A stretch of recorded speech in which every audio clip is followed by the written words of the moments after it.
Question d'actualité posée par Madame la Présidente Céline Hervieux, relatif à la souveraineté culturelle.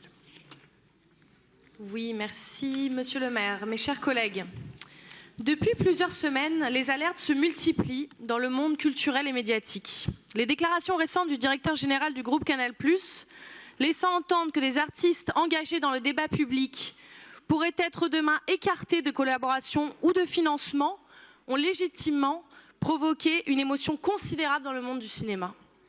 La menace a le mérite d'être limpide et le malheur de donner corps aux craintes exprimées par à présent près de 1200 signataires, celui d'un glissement progressif d'un pouvoir économique vers un pouvoir de prescription idéologique et politique, où la dépendance financière devient une condition du silence.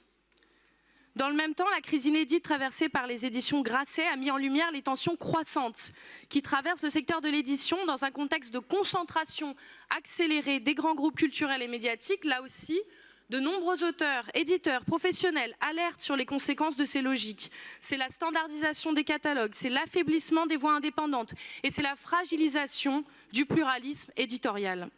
Mais ces préoccupations, elles dépassent largement ces seuls cas. En fait, ce sont tous les secteurs du milieu culturel qui sont touchés, y compris le spectacle vivant d'ailleurs, les arts visuels ou la création numérique. Et tous les acteurs dénoncent cette même dynamique, c'est la concentration des moyens de production et de diffusion, la fragilisation des modèles indépendants, je l'ai dit, et la pression croissante sur les artistes dans une polarisation du débat culturel et politique. Au-delà de ces enjeux économiques, c'est la question du pluralisme culturel qui est posée, la question de la liberté de création et de l'indépendance des œuvres qui est posée à nous toutes et tous. Et c'est un enjeu démocratique, c'est un enjeu qui concerne directement Paris, puisque Paris est un pôle historique de l'écosystème culturel français, les maisons d'édition, les librairies, les cinémas indépendants, les théâtres, les lieux intermédiaires.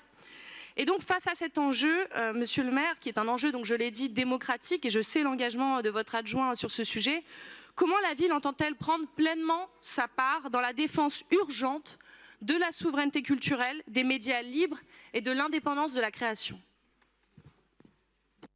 Merci beaucoup. Pour vous répondre, Florian Sidbon.